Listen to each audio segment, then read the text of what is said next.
Hello, my friends. By the time Russia is getting Pokrovsk and Mirnograd little by little under control, Ukraine started a counteroffensive in Kupiansk. Well, here's this counterattack vector from Ukrainian side. The idea for Ukraine is to go to Golubivka and completely cut Russian supplies and trap Russian army in Kupiansk. Well, this scenario has high chances to work for Ukraine.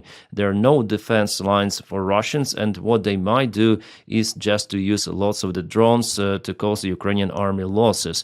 Yeah, that's the downside of this counterattack, that Ukraine will have losses in this case.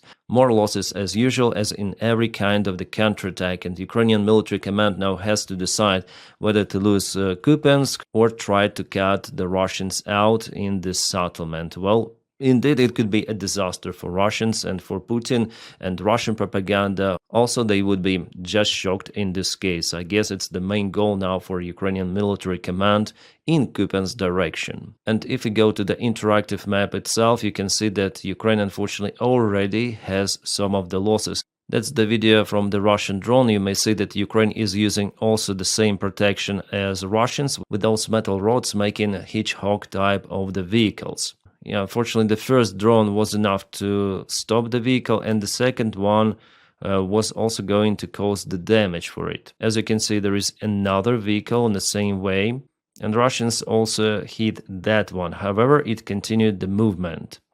Well, there was the similar kind of the operation done by Ukrainian army. Also, two of the vehicles were used, and both of them were stopped, but it is the new attack at the same direction. Previously, Ukrainian BMPs were spotted close to this construction. Probably it's the agricultural facility, or maybe it's the substation. So Russia has lots of the drones constantly flying in this area, but if Ukraine somehow manages to get to Golubivka village, that might definitely disturb Russian logistics. Our guys need to go down in some of the basements out there. But also Russia is using aviation strikes, Ukraine by the way too. For example, this one was the aviation strike directly on Kupiansk. Russians went to that building close to the church, and it was later on kaputted by gliding bombs. The fight in Kupiansk is very intense, but for the last several days I don't see the Russian army movement to the southern area of the city. It means that the supply lines for Russian army are not that reliable. They cannot propel that fast as, for example, in Zaporizhia or even in Pokrov's direction. There are some of the small infiltration attempts of the city, but just very limited. So Ukraine now uses this time to expand this bottleneck, unfortunately with the losses, but there is the chance definitely to cut this entire Russian group. Okay, about Kupiansk, Zelensky gave the short press conference today where he answered that question. He assured that the armed forces of Ukraine are capable to clear up the city from the Russian presence, and he reported about it. Also, he mentioned Pokrovsk direction. We're gonna speak about it a little later in this video. Liman direction, he said no changes, and Dobropilya, the Ukrainian counterattack, is ongoing there. Quite successfully, I would say. Even Russians reported about it. Well, in general, about Kupiansk, Ukraine would not have to perform those kind of the risky operations if Ukraine had concentrated enough reinforcements at the proper time few months ago. Then Russians were capable to go to Dvorichna. They landed the small group of their forces, but they were capable to create the bridgehead. And now they're attacking from the northern side directly to the city. It is a mistake done by Ukrainian defense command or Ukrainian command in general. And now our guys have to perform this heroic action. Yeah, maybe Ukraine is in lack of the resources. That's why those mistakes are happening. Ukraine cannot concentrate forces elsewhere. But Kupiansk, I think it's important direction after all. So Ukraine should have thought about this possible bridgehead well before. Now from Kupiansk, let's go to the southern front lines where Russia tried to assault from Zaporizhia, that's the small village, Yalta, Zaporizhia, the names of the big cities of Ukraine, but those settlements, they have the same names. Well, here Russians tried to attack with some of their tanks and armored vehicles, and let me show you what happened to them. Yep, it happened like that. 1, 2, 3, 4, 5, all of them stuck in this river, which has those kind of the swampy areas. As you might see, Russians were too much sure about their off-road capabilities. And here we have the drone video itself. Well, maybe this MRAP is staying there for a very, very long time, but clearly there are 2 of the tanks and 2 of the BMPs. everything was later on finished by drones. Because taking all of those vehicles from the swamp, you cannot do it at the front lines for sure. You cannot operate with engineering equipment, so it's better to finish everything off. I wonder about the Russian crew, especially in those armored vehicles, because they carry infantry. Were they capable to lift those or not, because the vehicles were half flooded? And even artillery had some of the practice there. Well, maybe Russians want to put as many vehicles as possible to clear this pond and roll over to the other shore. I don't see the reason why they did it. All 4 vehicles, strange. If one is tagged, it's better not to go all together. Yeah, this is the same direction. Russians, they don't care. They go forward no matter what. Alright, now let's go to the most intense direction from entire front lines, Pokrovsk and Mirnograd. Well, Russia mostly has the success in the area, but for the last day they haven't propelled forward that much. If we check out the deep state military map, yeah, they went across this road here, but the expansion is not that much as it was before. Guys, in my last video I said that the Ukrainian army should leave this area even without command. Maybe I was, yeah, for sure I was too much emotional. I just worry about our guys, and there were the cases in Avdiivka. Then Ukrainian soldiers were trapped and unalived by Russians. I guess I mentioned it already in my previous videos for you, just for recall. Those guys were just abandoned, they were wounded in many of the cases, and there was no any chance for them to survive actually. Maybe the only chance was to be imprisoned by Russian soldiers, but Russian soldiers decided to flatline everyone. We know how cruel the Russian army could be even towards their own soldiers, not even telling about Ukrainians. Also in Pokrovsk, they target civilians in Kherson Oblast and not just over there. Elsewhere, Russia operates with the drones. Today I saw the video filmed on the Russian drone, how they use FPV on people who try to, okay, there was one male with a dog and another elderly person. Well, Russians kaputted them. Well, Russians told that Ukraine did it, but it was filmed on the Russian drone from the kind of the close perspective and was shared on the Russian channels with kind of the cheerful music, saying that those were Ukrainian drone operators. Do you know the cases then Russians start to put mice on their drones and film everything of that, like the mice is flying in front of the camera. It is not a single case. They do it every autumn. Then there are lots of the mice in the field. They like revenge on mice or what? So Russian army is definitely barbarian, it is sick, but they want to present Ukrainian army in that view. But if you want really to know what is happening on the ground, I already shared this video on my channel.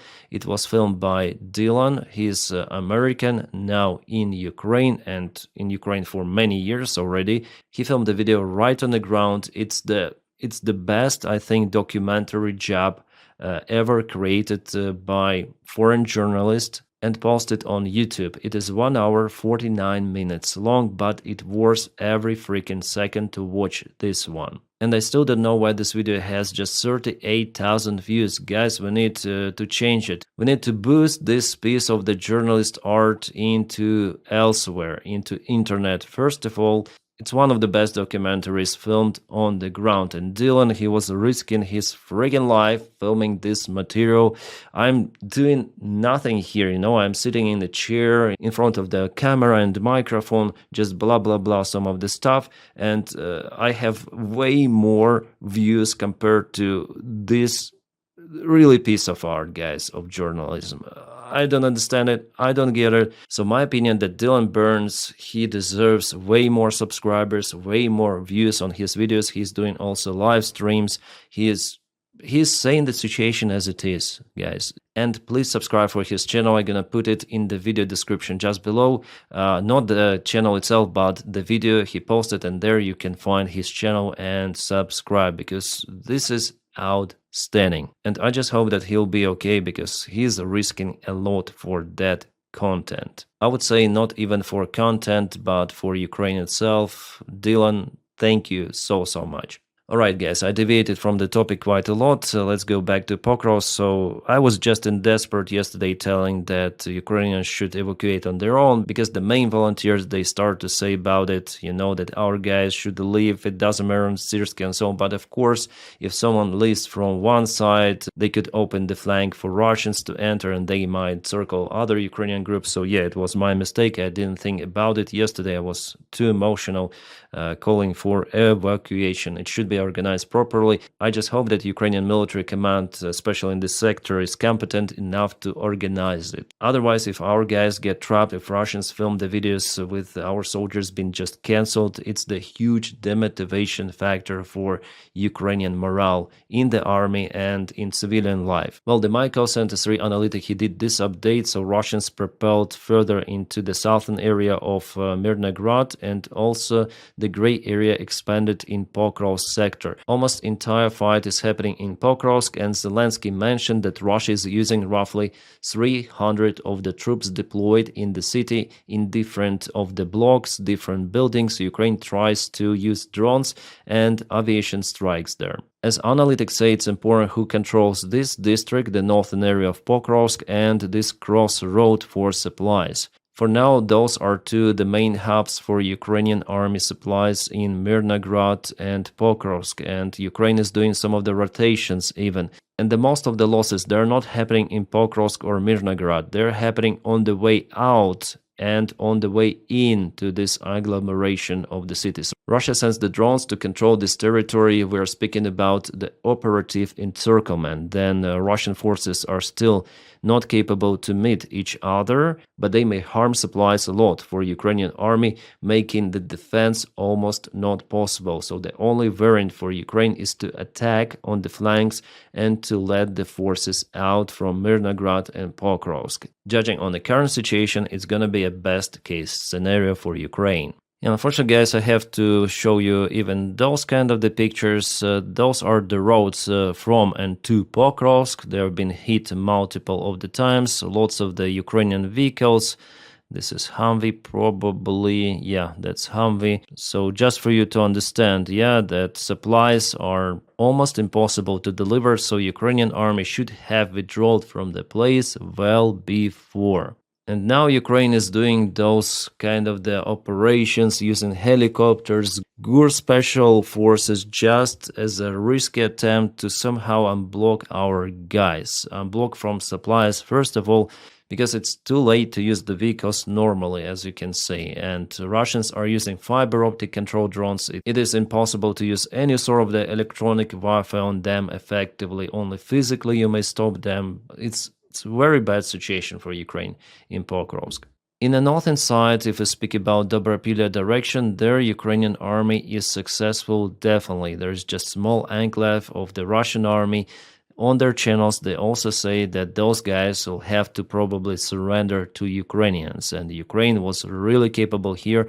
Russians also admit their useless attacks to get Vladimirivka and Shakhova under control. They say about their command mistake in this direction, that it was a useless freaking operation, which is good for Ukraine. The Ukrainian General Commander Syrsky said that Russia is gathering new forces for attack, because if Russians establish control over Shakhova, they'll have the chance for the second attempt to break through Ukrainian main defense line that goes through Zoloty Kolodets.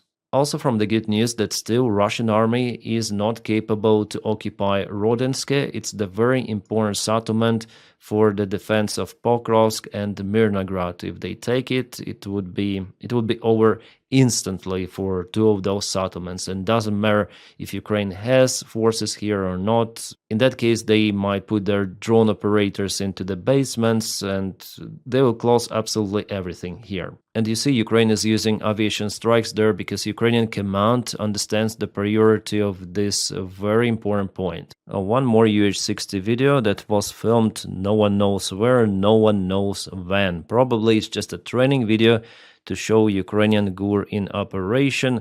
I don't think it is a Pokrovsk direction because they wouldn't have enough time to put the camera or for someone to film this helicopter landing and stay okay. Then the Russian drones are flying all around. Maybe it was done from some of the training mission, or quite far away from the Russian positions. And as usual, Russia propels in Zaporizhia, Dnipropetrovsk direction, not far away from Pavlivka.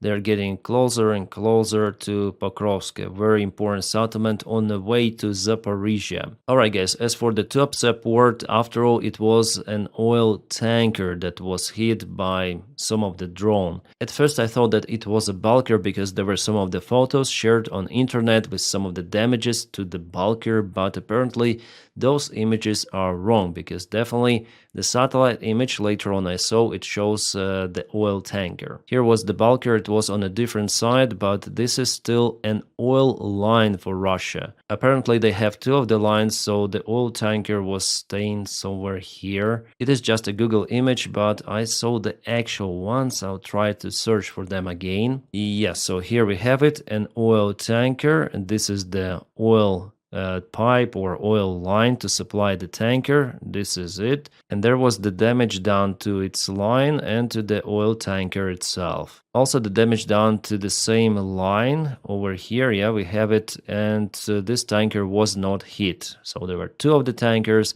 Yeah, it's also a tanker, but here is the bulker was staying, and people say that it was this ship hit. And here's the oil spill. Unfortunately, yes, it harms the nature in this region, sadly, but Ukraine applies those drone sanctions on the Russian oil. Ukraine has no other choice. The oil spillage, it is coming, I guess, from the pipe itself here. Yeah, definitely it was the successful strike. At least 3 of the drones made the job very precisely, and Russia is not capable to use this terminal for oil export any longer. Yeah guys, if I'm wrong about something, I always correct myself if I gain some of the evidence, yeah, that I was wrong, let's say in truthful way, because truth is very important.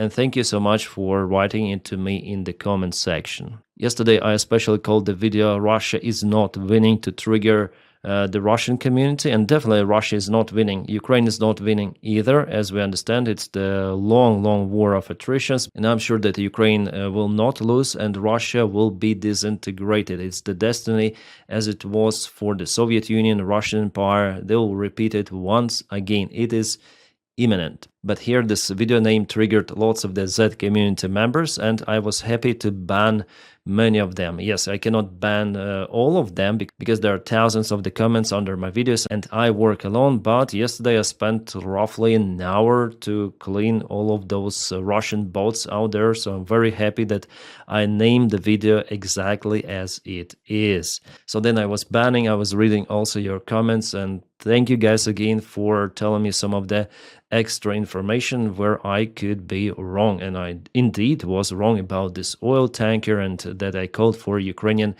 army men just to retreat on will on their own, because in that case there could be even more losses. After all, I'm not a military guy, so sometimes I may say some not correct information, so you need to cross-check all the time all of the influencers, including me. Yeah, try to analyze, cross-check everything coming from the front lines, and not only, but yeah, as you know, we're humans, we make mistakes. Alright, Crimea, once again, here we have the Russian air defense system radar. Oh my god, how many systems do they have? I saw tons and tons of those videos. Air defense after air defense, kaput after kaput. You can see it caught fire, definitely. This is one more radar system, yeah, definitely it was hit.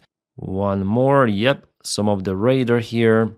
It's okay. Russia is just losing its surveillance in Crimea. Before it was a saying that Russia controls the unsinkable air carrier in the Black Sea, which is Crimea. It has multiple of the airfields, but Ukraine, just with the help of the drone boats and flying drones, was capable to trap Russian Navy fleet and also kaput lots of the Russian military infrastructure, including Russian military airfields. So maybe the air carrier is unsinkable, but it cannot move, it cannot hide, and there will be some of the losses on that carrier. And there was one more successful operation done by Ukrainian GUR, so Ukrainian military intelligence. They sent the drone boats to kaput the Russian-controlled gas towers in the Black Sea. The towers are like that. The Russians tried to hit the drone boats, but Russians were after all unsuccessful. Yeah, it looks like a video game, but it's the reality. So Russians were also hit by Ukrainian FPV drones. The drones flown from the boat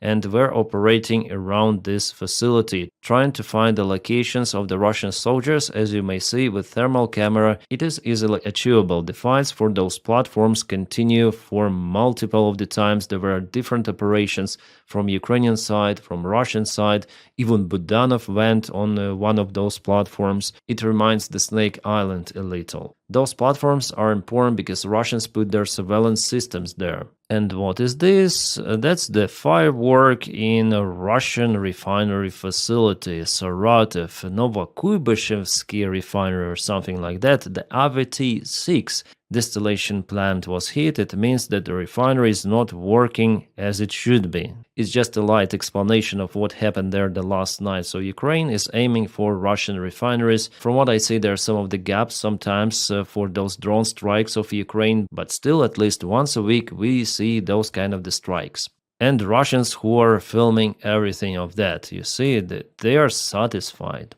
And as we see here, it is the local substation of the Volgograd Oblast.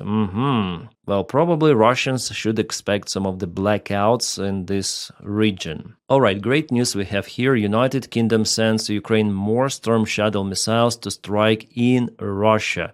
So no restrictions from the United States of America any longer. Donald Trump says, oh, those are someone's missiles, those are not American missiles, so they may do whatever they want with them, even though the previous White House administration actually blocked even the usage of the Storm Shadow and Skull, because there are some of the American-made components and they had the right to do so. Well, Donny, it seems like Donny doesn't care. It's the good thing for Ukraine. With more Storm Shadows, obviously Russia should expect something interesting happening to their military bases, logistics, very important supply hubs, infrastructure in general, also on occupied territories, like for example, Crimea. Oh, Donny says that Putin wants to make business as usual with USA. Oh my God, Donny is opening America with that statement. And I think he'd like to be. I think he wants to come in and he wants to trade with us and he wants to make a lot of money for Russia. And I think that's great. That's what I like. Can we get it done in a couple of months, do you think? I think we're going to get it done, yeah. I think he really wants to do business with the U.S.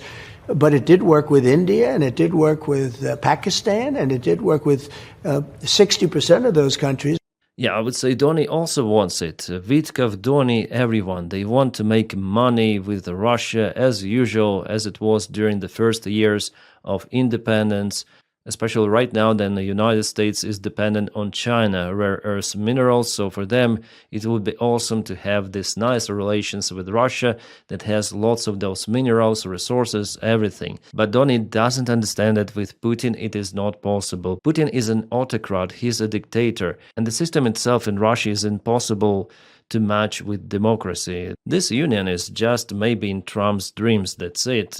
Donny also mentioned that he will not supply Tomahawks to Ukraine, but he still may rethink that decision.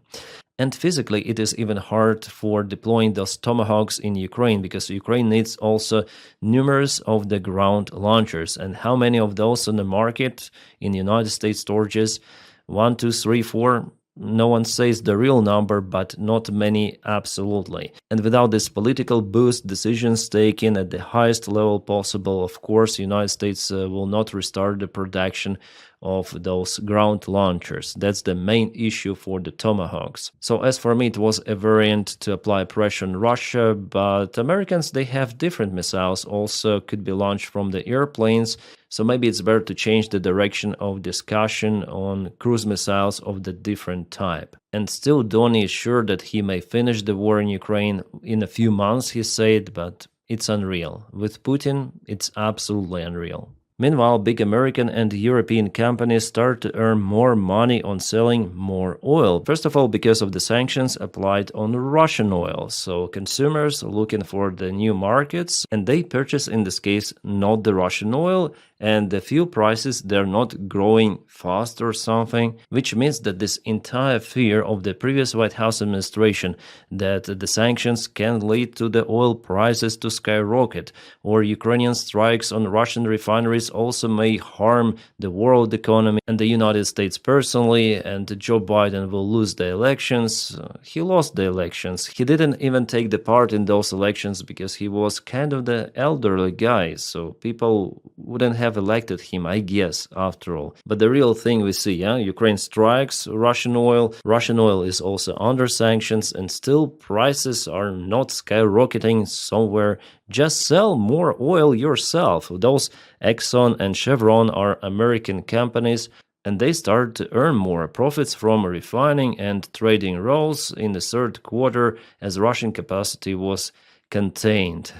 Also today, China published the news that they refused to purchase lots of the Russian oil as they done before. Yeah, I understand that they tried to circumnavigate those sanctions, and maybe in 1 month or two, they're gonna sign the new contracts with some of the different companies, oil companies of Russia, not the Rosneft or Lukoil, something different. But the market in general has already changed, because if you sign the contracts with ExxonMobil, Shell, or so on, do you want to quit those right away? I think those are usually the long-term contracts, which could last for many months or maybe even for many years. So Russia already lost lots of the markets now, which brings more instability within Russia. And guys, thank you so much for supporting my job on Patreon and also on the membership of this YouTube channel. You may check out the link just below to join my Patreon, or click join under this video to follow me on membership. But if you don't have that opportunity to support me in that way, well, press your like to this video and also subscribe for the channel. It is very important to propel this video in YouTube algorithms. So thank you so much for that as well. I wish you all a peaceful sky wherever you are, and have a great time.